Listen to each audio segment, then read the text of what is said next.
morning, Bells Panthers. This is the Bells News Network, and I'm your host, Kendall Clark, but unfortunately, my amazing co-host, Tristan Gardner, is out sick. So today, I'm joined by sophomore Ellie Mae Priest.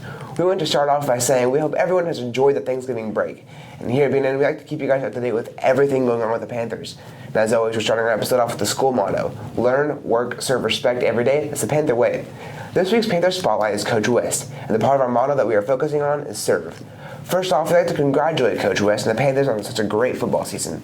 Coach West has served the students of BHS so selflessly in everything he does. We've asked him to share what drives his desire to serve. Yeah, we preach servant leadership a lot in our program, driven by the experiences we've had when we were younger and part of sports teams of making serving your number one agenda. Thank you for being a part of what makes BHS so special, Coach West. The Panther football team has had 2 football games since our last episode, with the season coming to an end in Denton over Thanksgiving break. Here's sportscaster Johnny Cox with a little more detail. Johnny? Thank you, Ellie Mae. During our time off, the Panther football team competed in 2 playoff games, defeating Comanche in the area round 50-25, but falling short in the regional matchup with Holiday 17-14. The Panthers gave us a lot to be proud of this season, and we have enjoyed providing you coverage on it all. The Bells finished the season 10-3 as regional finalists. During this past week, the varsity basketball team got going, starting with a win in Nocona on Tuesday and then finishing second in the Dodge City tournament this past weekend. The girls basketball team also competed in the SNS tournament last weekend, going 3-1. Hey guys, Ben here from Techie Farm Boy, and welcome back to Ben Around the Block. In Qatar, the FIFA World Cup to determine the next world champion of the sport, soccer or football if you're European, is underway. Our United States team endured a disappointing loss against the Netherlands in the first bracket of 16.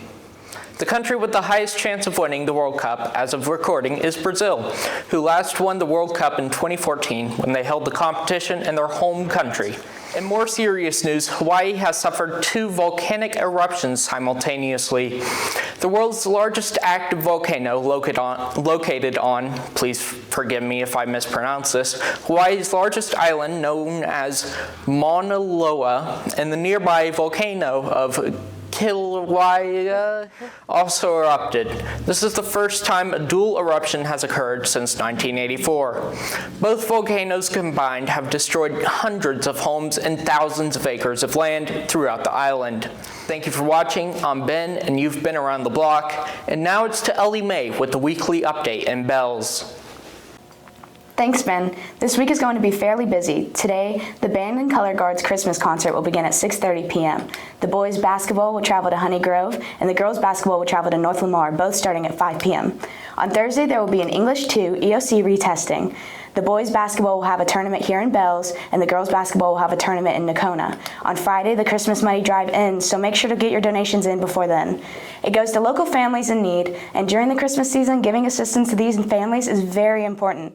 The boys and girls basketball tournaments will continue through Saturday. Also on Saturday, the BHS choir will host a concert. Following that, the high school theater department will perform a Christmas carol at the Bells Elementary Commons starting at 3 p.m. Later that evening, the Bells Parade will begin at 6 p.m. We've had some real chilly weather this past week, so hopefully Chief Meteorologist Jonathan Cox can fill us in about what's to come this week. Jonathan? Thanks, Ellie Mae.